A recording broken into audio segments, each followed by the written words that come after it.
And I think the energy and the momentum is going to keep going. So Brie, I just met him again, not met him, but we reconnected again after a while at another SEO event. If you want another great SEO event, there's one in Sydney hosted by James Norquay, who's over here in the corner. You can have a chat to him, another great SEO. Was at his event, and Brie and I caught up, and I was like, look, you got to come down to DMA. It's been too long. And what he's doing on the data side is really impressive. And right now, SEO, as you can see with my AI presentation, a lot of it is data related, and there's a lot of crossover. But I'm not going to steal any more of his time. I want him to dive deep and explain all the nitty gritty parts and dive into SEO. So please, ladies and gentlemen, give him a round of applause. Cool. Yeah. Thanks, Stephen. Appreciate that.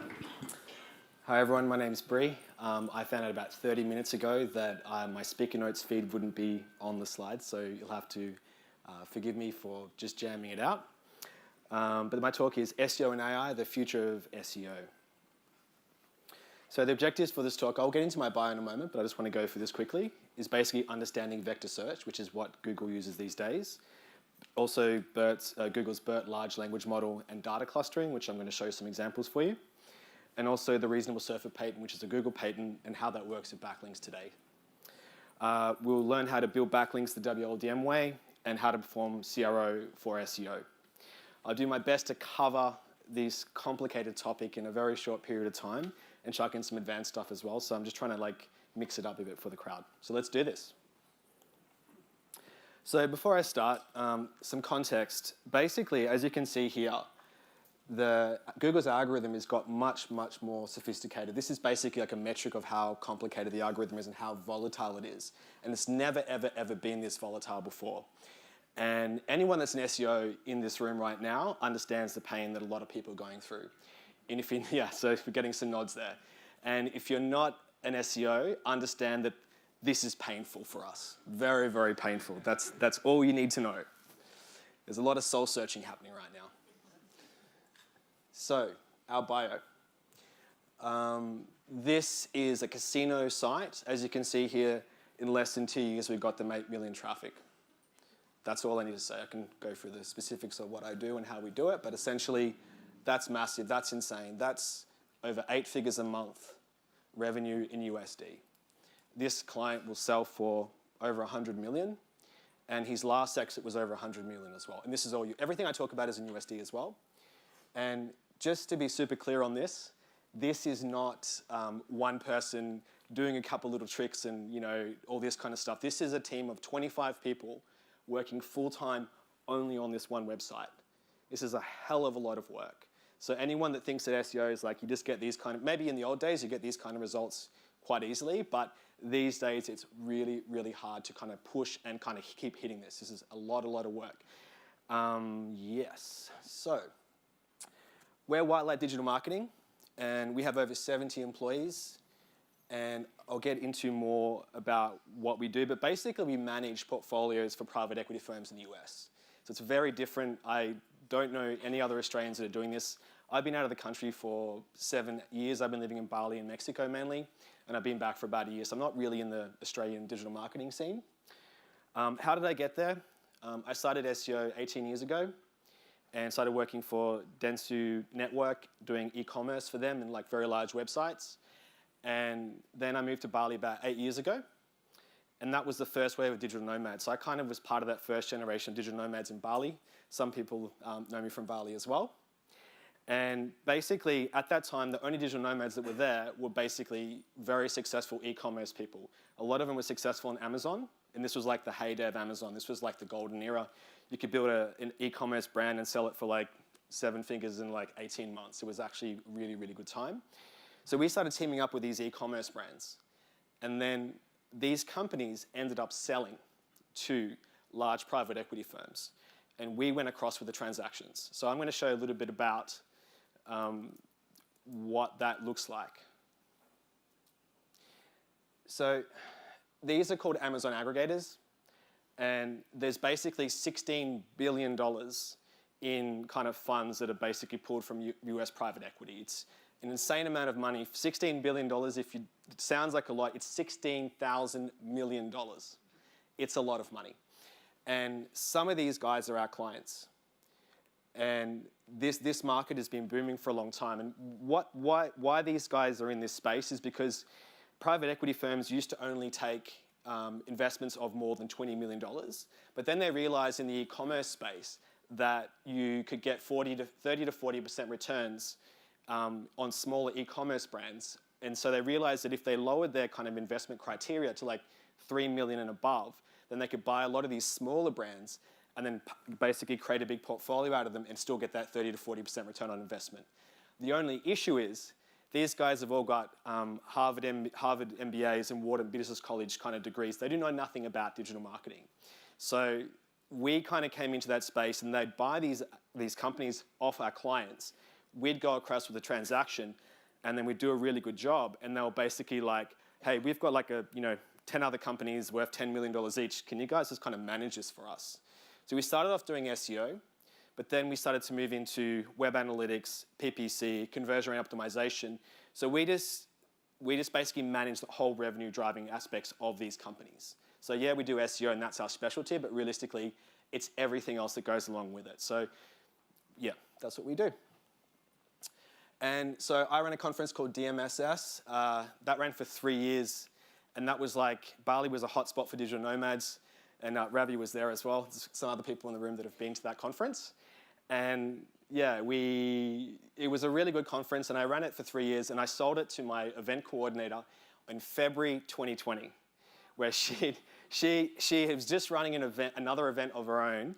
And it got canceled because of COVID. And I was just like, are you sure you want to buy this conference? Like this COVID thing, we don't really know what's going to happen here. Like, are you sure you want to buy it? And she's like, yes, yes, yes. I'm like, well, okay. So she bought it and it just died, which is really sad. We had NASA speaking at the conference, we had Google. And all this is important because my conference was a strategy for me to meet the best digital marketers in the world and to invite the head of Google, like from our SEO department, to this conference. Now, the head of Google, not head of Google, but one of the main people in Google that control the algorithm is called Gary Ilias. You can see here, he doesn't have a picture on his thing, or he doesn't have a real title there because he hates the fact that SEOs just come and hound him, and every SEO in the world hates him and fears him. And the good thing about Gary is he loves diving, and Bali's got a lot of diving. So my whole conference for 3 years, it came down to 2 minutes of a conversation with Gary. I said, hey, Gary, there's this thing called guest posting. The guest posting is like this kind of backlinking strategy that's really crap and redundant and just manipulative in Google. And I was like, hey, man, what are you guys going to do about this guest posting situation? And he was like, don't worry. We've got an update coming up. It's going to be called the link spam update. And what you need to do is study this specific Google patent called the reasonable surfer patent. This is the reasonable surfer patent. So you don't have to worry about this patent. Don't worry, I've done all the hard work. I figured it all out. And the most important point here is it's not about the website that you get the backlink from. It's about the page that you get the backlink from. And more importantly than the page that you get the backlink from, it's actually the traffic that goes to that page and clicks through to your link. So if you have a website that's a blog about cooking and you're selling cookware, if your link is on that page and then someone clicks on that link and they go through to your website, this is a very, very high rating in Google. And this is really, really important to understand because if you're just going out or you're getting guest post links from websites that are just creating content for the sake of creating content, and that guest post is never seen by anyone, then it doesn't have any value. And that's the important point here. So I did a data science presentation at a data science conference about 2 months ago. I would love to get that presentation to you all again, but we're going to stick with apples and bananas just to keep it in the kind of sane realm because it gets very, very complicated. But basically, vector search is basically what Google uses for their current algorithm. Their current algorithm, the current large language model is called the BERT model. And what's important here is that Google represents all keywords in a three-dimensional space. And as you can see here, that like cat is kind of close to dog, right? And it's kind of further away from chicken because dog is next to wolf. There's kind of like relational dimensions here. And the other thing to see here is that apple is related to banana, but contextually, it's also related to Google because it's two different things. It can be an apple as a software product or as a fruit. And this is important to understand because essentially the closer things are relationally in this large language model, the more power and the more strength it has. So I'm going to go to this next slide. And this here is called word2vec. This was Google's original large language model. This large language model, and I'm using this one because it's much easier to do a visual representation of this one as opposed to the current BERT large language model. But this large language model only had 71,000 keywords in it. It's minimum, that's just tiny. The current BERT large language model has over 340 data points and a whole bunch of other complex stuff with mathematics that I don't want to go into now. But essentially what's important to understand here is this is all the keywords. You see how it's like moving around. These are all words here, right? And then if you type in the keyword country, which I'm typing in the top right hand there, you'll see down the side there's nations, areas, states, Europe. Can you guys read that? Yeah, and then you'll see on the right hand side there, there's actually numbers, and the smaller number, then it goes bigger. From the smaller number to the bigger number is basically the distance in time and space from the other words. So countries is closest to nations, and then it's next closest to states. So the smaller the number is, the shorter the distance is. And the shorter the distance is, the more relational it is. Does that make sense? Yeah. So essentially, and a good example of how this is kind of represented in Google is like when you use the Google auto suggest. So if you type in like, is a cat similar to what other pet besides a cat can I have?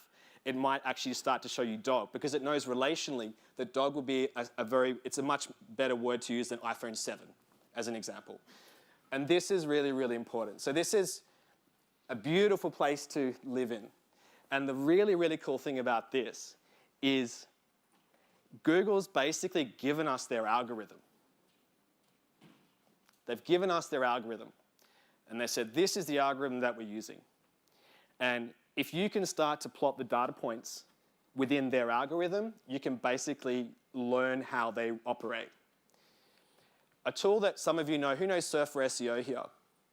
Cool. So basically, we work with Surf for SEO on a data study. We have access to the exclusive data. So if you're using Surf for SEO, then this kind of stuff is done already for you on the back end. This is kind of what they're doing, and they're just giving you the two-dimensional representation of that.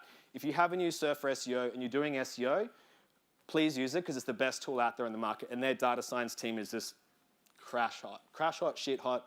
I don't know, didn't want to say shit. All right, so our methodology. Step one is a content and backlink methodology based on large language models. Then we do CRO, conversion rate optimization for SEO, and I'll explain that too. This is a new concept that we've created. No more steps, keep it simple and focused. When we do this kind of work, all that we're doing is understanding that one keyword. The first graph that I showed you with 8 million traffic, that's one keyword. And the reason why the graph didn't go higher is because we are in position 1 for all the related keyword terms. So all that we're doing on an SEO perspective is focusing on the 80-20. You know, like, sorry, the 20% that's creating 80% of the traffic. And we just focus in on that one keyword. And if you work like that as opposed to like, oh, I need to do meta descriptions and page titles on 50 different pages, that's not the same as spending that same amount of time on one keyword. And that's important. And trust me, it works. Look at this graph here. This is like last week that took this screenshot. This is insane. This is also in the casino niche. And this is a site that started less than 6 months ago. That's insane. Like, this is kind of like you don't have to work anymore with this kind of results.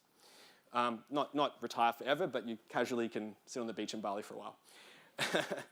And the way that we work, just so I can explain to you a bit about how we work is, so that client we have that's the casino client, his last exit was over 100 million US.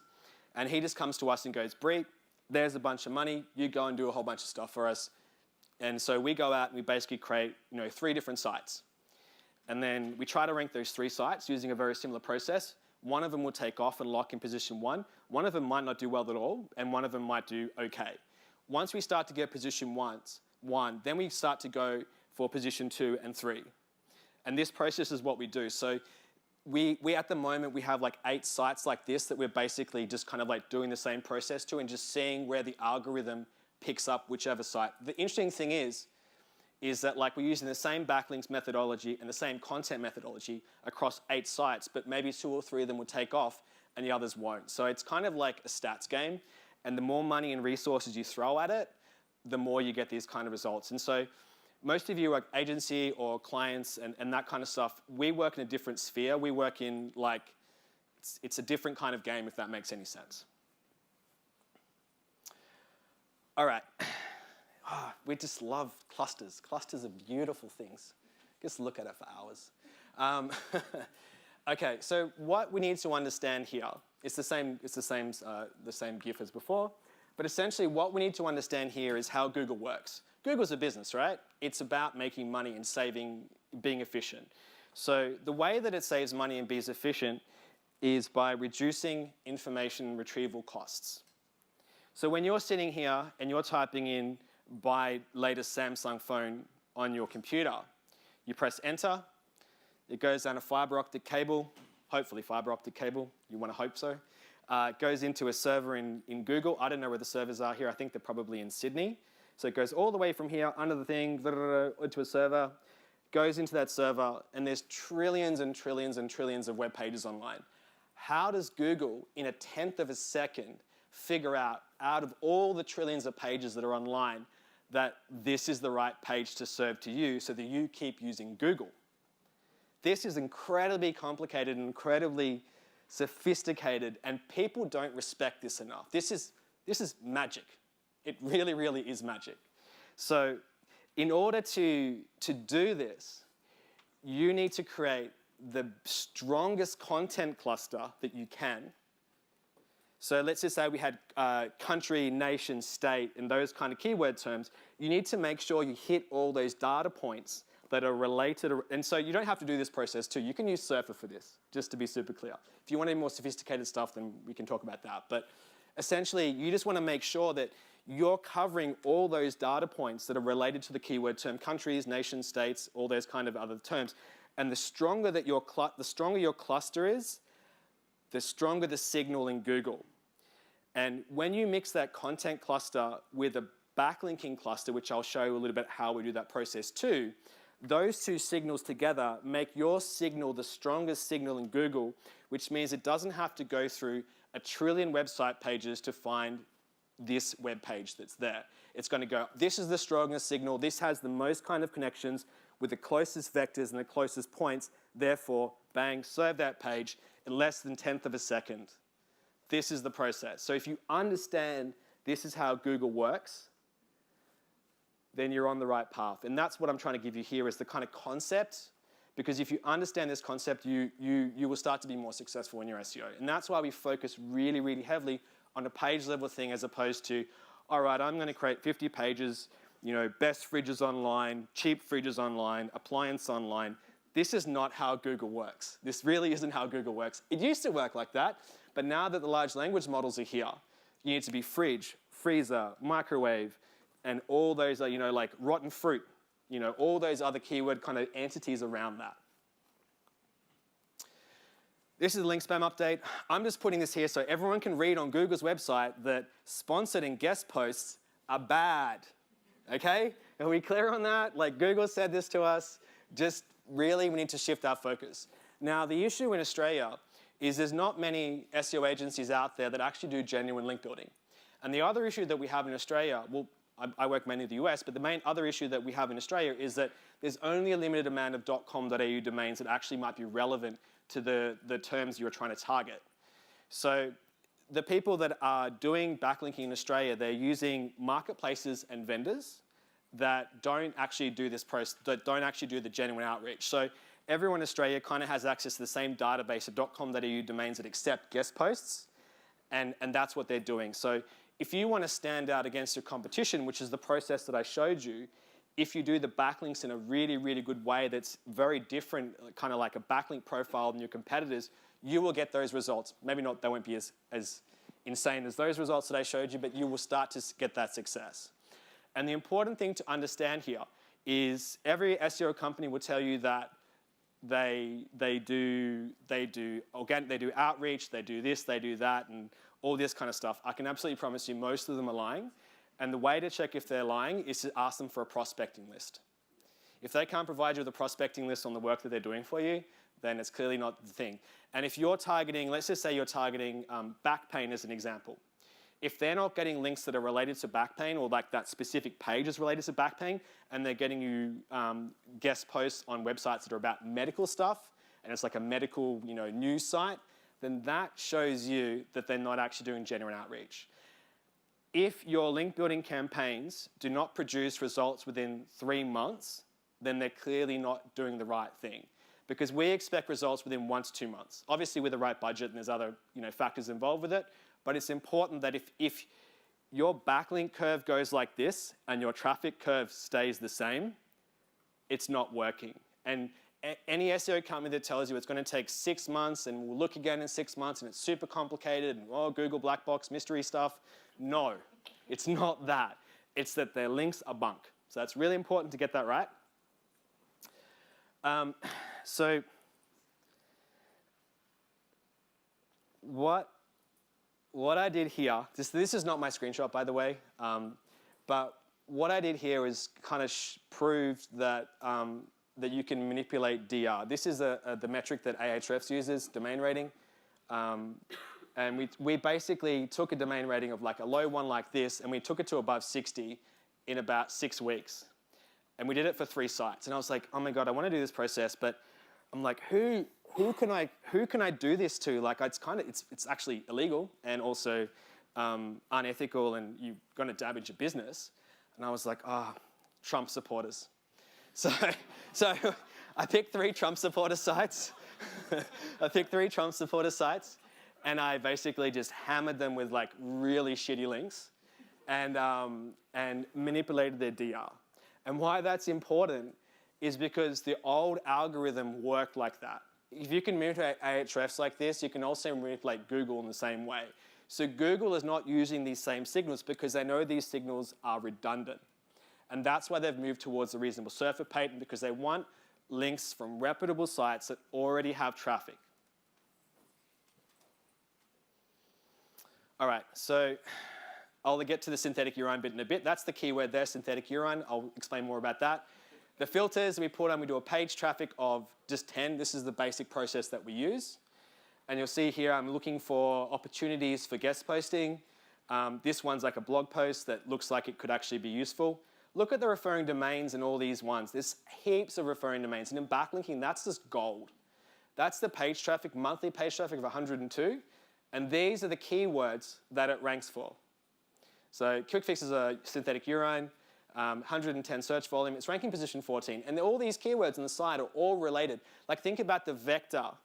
I'll go into it in a second. But basically, you can see here as well, there's 20 instances of synthetic urine mentioned on this page. And all that we do is turn that first link into a URL back to our client's website. And you can see there's 20 different variations. So if we're looking at this thematically from a Google perspective, this website is ranking for synthetic urine already. And it has a whole 20 instances of synthetic urine mentioned on its page. It has a whole bunch of referring domains to that page. So if we just get a link insertion, like you turn one of those words into a link back to our client's website, from that vector perspective, this is as tight a cluster as you can get. Now, what's important here is you don't need many of these strong links to rank. You don't need many of them. And our links might not be the cheapest links, but they're the highest value, because less is more here. And it's a strong, strong signal. Amongst all the noise and all the chaos that's happening online with spam and this and that, this is a strong, valid signal in Google's eyes. And that's all we need to think about. Is this relevant? Is it related? So, and the funny thing about this client, right, and the way I did synthetic urine is we had a client come to us. We were doing this with some large clients, some e-commerce clients in America. And it was quite easy for us because they were very big clients. We had a lot of keywords to choose from. And then we had a client come to us in the synthetic urine niche. Now, synthetic urine is massive business in the US because every employer has to give a health insurance for their employees. And now, in order to give health insurance for your employees, you need to make sure they're not alcoholics or on drugs. Otherwise, the premiums go really, really high.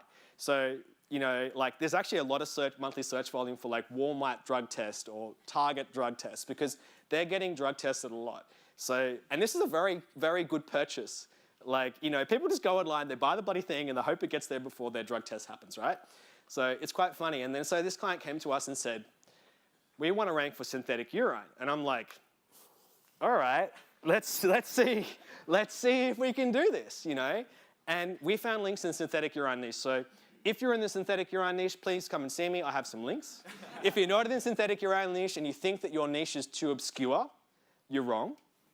So that's the point here. So binary metrics for links. So does the website rank in the top 20 for your keyword or related keyword? Or does it have an traffic of more than one?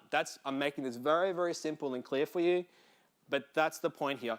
The thing I see a lot in digital marketing and in SEO is people overcomplicate things. And they're like, oh my God, what's the technical SEO here? Where is my schema code? Like, how do I deal with this new thing that's happened? There's a new update or there's a new thing. It's like, keep it simple. Simplicity is the art here. Is it ranking? Yes or no? Is it not ranking? Doesn't matter. Don't worry about it. Is it ranking? Yes, go for it. And that's really important. And when I say related keyword, what I mean here is like, so we'd start in synthetic urine, right? And then we'd max out those campaigns. Then we start going for drug tests, yeah? And then we might start going for other keywords around Walmart drug tests or Walmart employee kind of thing. So you'll kind of max out a campaign within a specific niche, and you're going to kind of work outwards from the cluster, if that makes sense, because there's not that many links in synthetic urine, let's be honest. All right, so link velocity. This is the reasonable surfer patent. What's important to understand here is, firstly, all algorithms, Facebook algorithm, Google algorithm, all these algorithms, they're just basically nested mathematical formulas that already exist. It's not like some Google engineers just started writing this abstract code and it ended up becoming the search algorithm. It's actually like vector algorithms, all kinds of algorithms that they kind of use to begin with. And then they basically layer those algorithms.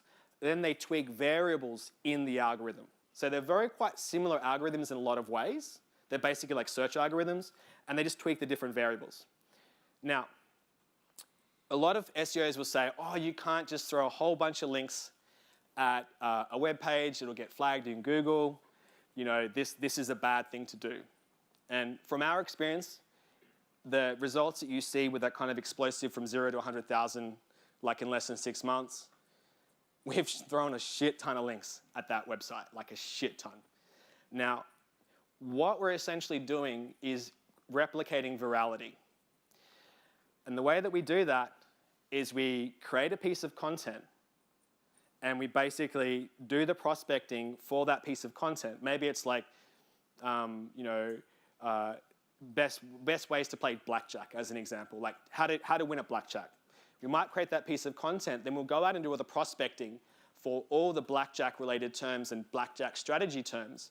And as soon as that piece of content goes live, we hit send on all the email campaigns, and then we start building links organically as quickly as possible. If we're doing that, we're replicating virality. Can people understand that that's what's going on? So if you start to replicate virality, then you start to do this process where you get this exponential growth and you move up through the rankings. Now, where you have, like hypothetically, let's just say that B1 in the middle, in the nested formula there, let's just say that B1 is 1 link per month, hypothetically. Now, if you have a budget of 10 links for this page, you can do 1 link a month for 10 months, or you can do 10 links in 1 month. Now, because it's sitting at the center of this whole formula, the compounding effect of the mathematical equation is non-linear, meaning it explodes and all the other parts of the equation explode out with that process. So if you do 10 links in 1 month, it has more impact than 10 links over 1 month. Does that kind of make sense from a mathematical perspective? So this is really, really important. Not that you have to go out and just start throwing a whole bunch of links at your website, but understand that this also plays an important role in the algorithm, and this is something that we found out that works over time. So backlinks forecasting. I love this. This is a screenshot from about 2 or 3 weeks ago. We have a client that's a language learning app. And you can read here, this is just ridiculous. Both German and Korean pages in their respective languages focusing on teaching as not native common to respective markets. For example, the target page, lingapp.com, whatever, in Korean, that's Korean kanji, is targeted to teaching Arabic. So we're doing backlinking in Korean, and we're trying to find opportunities in multiple different languages. Yeah? Like, we're not, this isn't like, you know, like, oh, I want to get a .com.au domain. We're like doing backlinking in Korean, targeting different languages. This is like, I don't know how my team does it. I don't do this. And so essentially, in this example, like this client, they're like, we want to get the Korean part of the website ranking higher. Where should we be focusing on? And like, you know, most people, traditional SEOs would go into Ahrefs or SEMrush and go, all right, we can see on the keyword research that, you know, this language has a search volume of this, and this one has a search volume of that, and this one has a search volume of that. This language here, this language here, this language here. This doesn't work in the process that we use, and this is not how we become successful. The way that we become successful is we go, let's just say there's like 20 languages in Korean that we want to target. Maybe it's Arabic, German, French, Spanish, English. And we analyze how many pages exist on the web around that topic. This gives us a good idea of how many backlinks we can get. Does that start to make sense? Because if we start doing Korean language with Arabic, there's not many linking opportunities. If this graph was Korean language and English, there would be thousands and thousands of opportunities, right? So if there's thousands and thousands of opportunities, and we go, look, we should really focus on Korean and, let's say, Spanish to make it English. We're going to go for Korean and Spanish because there's a lot of opportunities there. We create the Spanish page, or the Korean page for Spanish, and then we start the campaign and launch it exactly at the same time because we know we can probably get 20 links to that Spanish page, whereas the Arabic page, we might only get 3. So it's got a less chance for success. Does that make sense? All right, the United States versus Google LLC. Some of you are aware of the antitrust trial that happened in December, or like November, December, October last year. Basically, I'll just read this out because we're all probably reading anyway. Our ability to understand documents is minimal. So we watch how people react to documents and memorize their responses. This is all leading up to user engagement metrics. Because basically, Google is using user engagement metrics. Now, Google is sworn under oath on the Bible. I'm not sure if it's Sergey Brin or Larry Page that swore on the Bible. I'm not sure who that is. Anyone knows? They sit there and say, we don't actually read the content. We just analyze the data of how people respond to the content. And the reason why the United States government went after them is because, for 2 reasons. Google has an unfair advantage over the other kind of search algorithms because they have access to so much more data than everyone else. And what do they use that data for? To create larger language models and create more machine learning to make a stronger AI. And this is an unfair advantage. And there's a lot of trust and privacy issues that Google has been violating. So they've actually been a little bit on the gray area. But you know, if you're a large company, you want to have as much competitive advantage as you can. So if you have to think about it this way, if there's 10,000 pages on how to walk a dog, how do you figure out which of those 10,000 pages is the most important, right? Let's say there's 10,000 pages. That's a low barrier to entry to create a piece of content on a website about how to walk a dog. Out of those 10,000 pages, maybe 200 of them have backlinks pointing to them. So that's a higher barrier to entry. So if you're already putting backlinks, you're already in, say, like the 200 top ones for that page. That's the next part of the equation. Now, out of those 200, how are people responding to that search query? Like when they put that page up, are people going on that page and actually reading the content? Or are they bouncing and finding another result? And that's the trick here. Google is tracking clicks, scrolls, and hovers, and new search queries. So clicks, clicking on links, reasonable surfer patent. Scrolls, scrolling down through the content, and hovering to see whether someone's actually engaging with the content, or they've gone on from how to walk a dog to buy dog leads. This is what they're looking for. So if the document gets a positive reaction, we figure it's good. If the reaction is negative, it's probably bad. Grossly oversimplified, but this is the source of Google's magic. This is why the algorithm is so powerful today.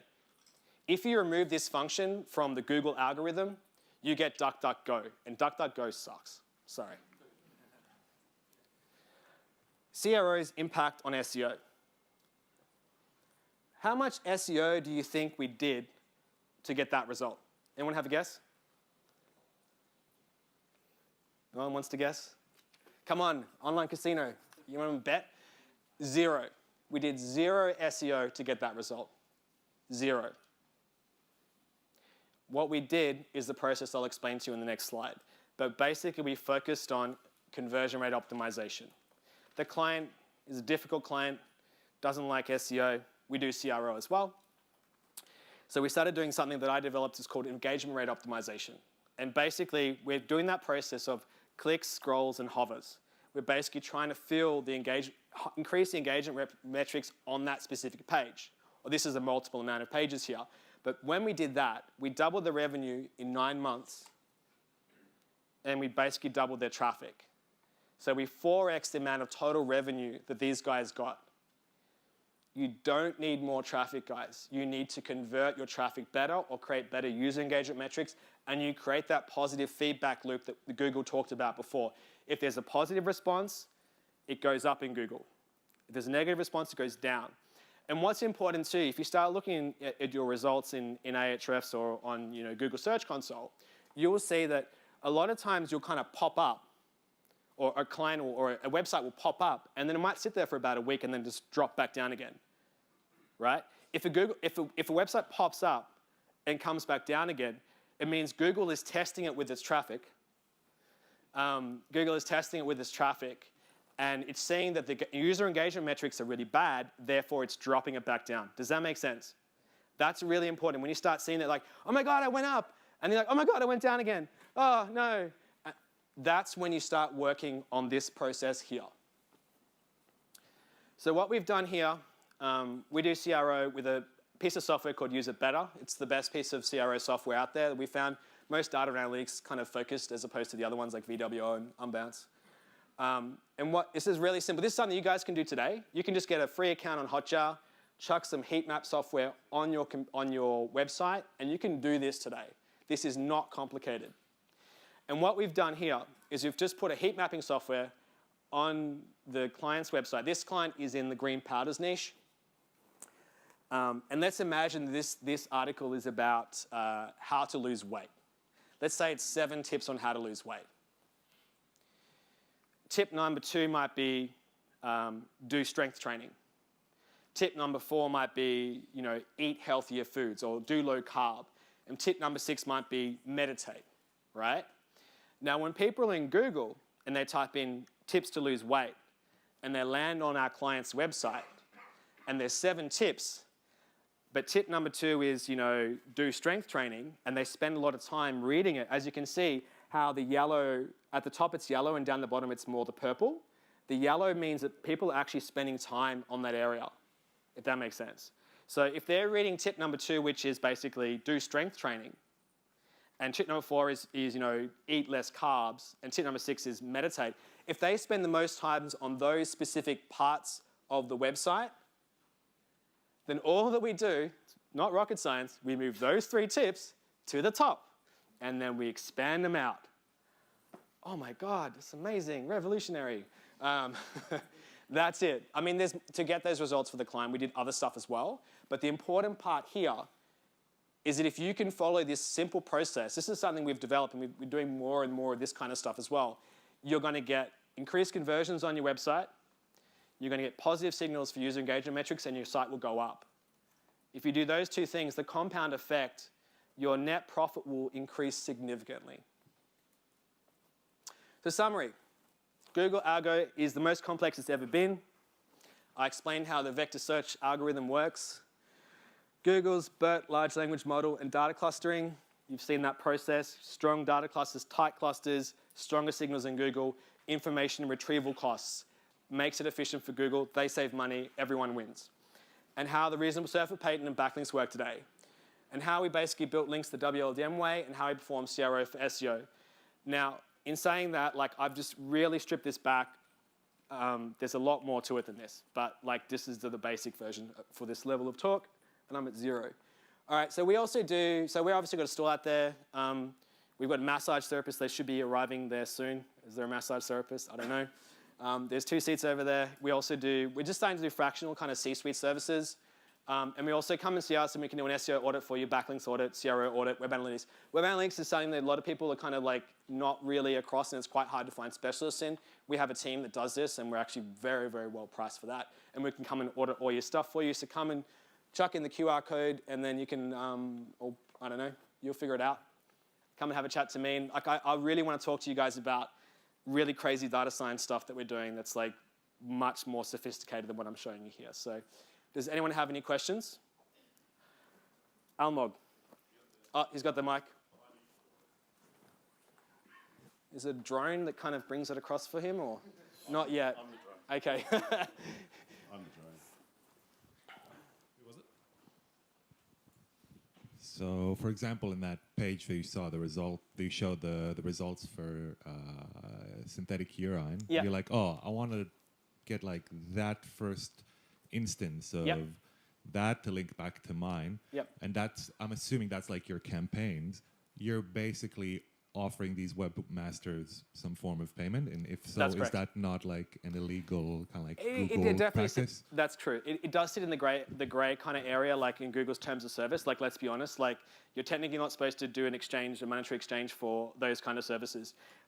Yeah, so the way that we do it, like we charge USD. We have 300 USD per backlink is our pricing, and then we have 100 USD is our publication cost, and then we kind of negotiate like that. And then if we need more money, we kind of work with the client. But it is an area that is kind of gray in that space. But essentially, like we looked into doing the HARO process, like help a reporter out, which is basically getting like, you know, kind of PR links. But that's not scalable. There's only a certain amount of those link opportunities, and it's become much more competitive. So technically, it's kind of grey hat, but it actually works. And there's not, there's a reason to be concerned, but at the end of the day, not so much. And before you go on, the funny thing is, with our links, a lot of our clients actually make money from having those links on there because people actually are looking for synthetic urine and actually go to the website and buy, as an example, or if you have like a shoe shop or whatever it is, people actually make money from our links. It's not something that we sell as like, you know, you're going to get this much money for building backlinks this way, but because there's actually qualified traffic going to the site, if they make a purchase on that site, that's the strongest signal you can get in Google. Next, you had another question, back up, a follow-up question? No. I also wanted to ask, like, if you're building mostly like links to these kind of money pages or around the website. And this is the thing is most people when they're building these kinds of links,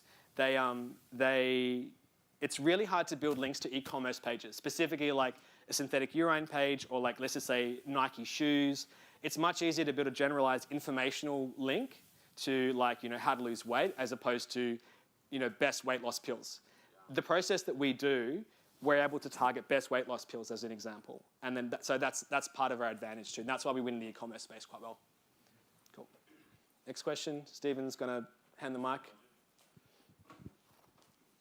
I was just wondering, would you take a different approach to maybe a smaller business that might not have a huge budget for links and things? Like I'm talking like your local plumber or your other service-based kind of businesses. Yeah, so definitely. We do have a different strategy for that. We do want to put these high-quality links in there as well. And it's just a matter of understanding the budget, what the revenue of the client is. Like, so when I do this kind of consulting, I do like fractional CMO services, so I can kind of analyze what their budgets are and figure what the best place is. But of course, you know, there is obviously a minimum barrier to entry, but we do work with local clients as well. Yeah. More questions? Peter. He's sitting next to Peter, so I'm a bit scared. It's Peter next to Peter, and I'm a bit scared because if he's sitting next to Peter, he's going to ask me a really hard question. No, I'll be nice. Okay. No, you can't give the microphone to him.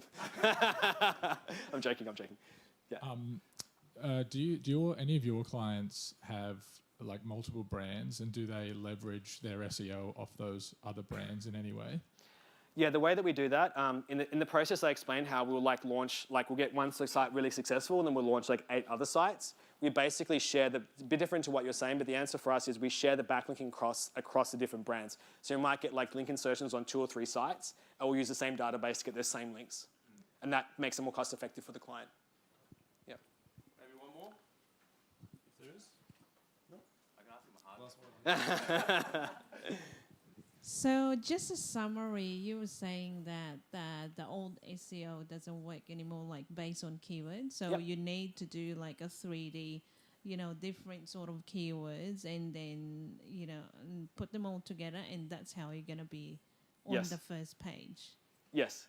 So essentially, the term is called, so the question was basically, the old style of SEO doesn't work anymore, you've probably heard it, but the way that one of the Google engineers explained it is things, not strings, meaning that things like entities, like countries, nations, that kind of stuff, they're things, as opposed to strings like, like let's just say buy fridge online is a string, is a string, buy fridge online, but like refrigerator and washing machine and microwave are things, if that makes sense. I didn't explain that very well, but things, not strings. It's a different process. So just use a tool like Surfer, is that Yeah, basically just use a tool like Surfer. Like I just bedazzled you on some, oh my God, clustering, just use Surfer. It's really simple, but if you need to do more complicated stuff, then we work with larger clients to do very sophisticated stuff. All right. Cool. Please give Brie a Thank round you. of applause. Thanks, man. Oh. Yep. I definitely recommend finding him outside and chatting because I'll give you a massage too. I take that back. No, he's there's a lot of knowledge in that brain, and I know SEO is definitely one of those technical areas that it takes a little while to get your head around, and it's valuable. The thing is, again, it's changing so quickly. It's all data based, but yeah, Brie's one of the best in the business at it, so he's definitely worth chatting to. But now what we're going to do is we're going to have a break, so we're not back in here until 11:45. So go stretch your legs, use the bathroom, whatever you need to do, grab a coffee, and we'll see you back here very shortly.